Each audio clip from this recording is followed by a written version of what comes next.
റെയ്ഡിൻ്റെ സമയത്ത് ടൈപ്പ് ചെയ്യാൻ വേണ്ടിയിട്ടുള്ളൊരു മെഷീൻ ഉള്ളോട്ട് കൊണ്ടുപോയപ്പോൾ അതാ നോട്ടുകൾ പിടിച്ചു കിട്ടി, നോട്ടെണ്ണുന്ന മെഷീനാണത് എന്ന വാർത്തകൾ ഉൾപ്പെടെ വന്നിരുന്നു. അപ്പോൾ ഒരു നിയമവിരുദ്ധമായ ഒരു സംഗതി ഒന്നും കിട്ടിയിട്ടില്ല. അതെന്തെങ്കിലും കിട്ടിയിരുന്നെങ്കിലുള്ളൊരു സ്ഥിതി നിങ്ങളൊന്ന് ആലോചിച്ചു. അത് കഴിഞ്ഞ് ഇപ്പോൾ വീണ ഇതാ ഒരു പുതിയ സ്ഥാപനം ലേക്കർ എന്ന സ്ഥാപനം തുടങ്ങി എന്ന് പറഞ്ഞ് അതുമായി ബന്ധപ്പെട്ട് വാർത്തകൾ വരുന്നു. അതൊരു പുതിയ സ്ഥാപനമൊന്നുമല്ല. സംശയം ഉണ്ടെങ്കിൽ എൻ്റെ നോമിനേഷൻ പേപ്പർ നോക്കിയാൽ മതി. എന്തെങ്കിലും ഒളിച്ചു വെച്ച് തുടങ്ങിയ ഒരു സ്ഥാപനമല്ല, പരസ്യപ്പെടുത്തിയാണ് നോമിനേഷനിൽ എഴുതിയ സ്ഥാപനം. വീണ എന്ന് പറഞ്ഞാൽ ഒരു സ്വതന്ത്ര വ്യക്തിയാണ്. അവർ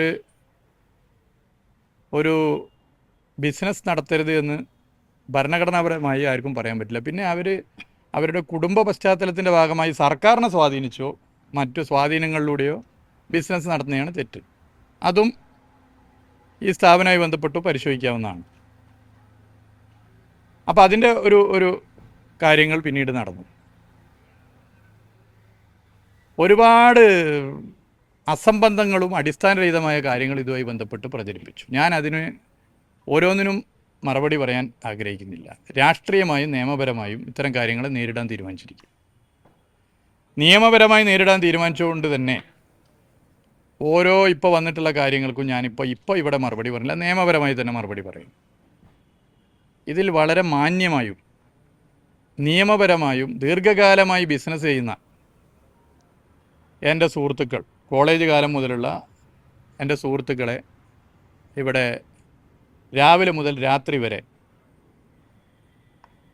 ഈ റെയ്ഡിൻ്റെ ഭാഗമായി ചോദ്യം ചെയ്തിരിക്കുകയാണ്.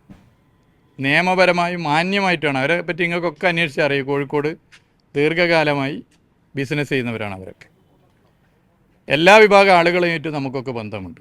അത് പഠനകാലത്തെ ബന്ധമുണ്ട്, സാമൂഹിക രാഷ്ട്രീയ പ്രവർത്തനത്തിൻ്റെ ഭാഗമായിട്ട് ബന്ധമുണ്ട്.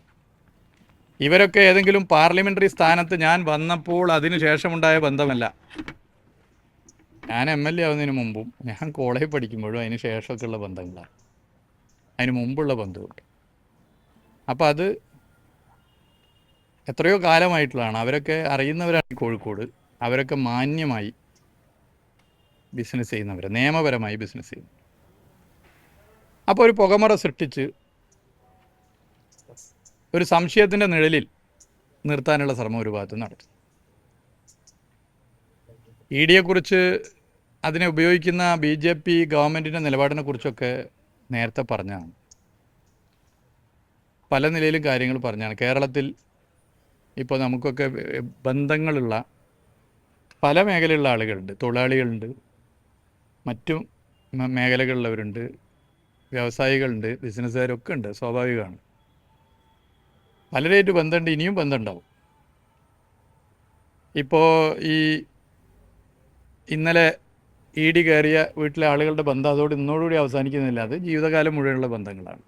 അതുപോലെ പല ബന്ധങ്ങളും നമുക്കൊക്കെ ഉണ്ടാവും, നിങ്ങൾക്കും ഉണ്ടാവും, എല്ലാ മനുഷ്യർക്കും ഉണ്ടാവും. അത് പൊതുവേ നമുക്കറിയുന്ന കാര്യമാണ്. ഇവിടെ ED കേരളത്തിൽ പൊതുവേ നമ്മൾ എടുത്ത് പരിശോധിച്ചാൽ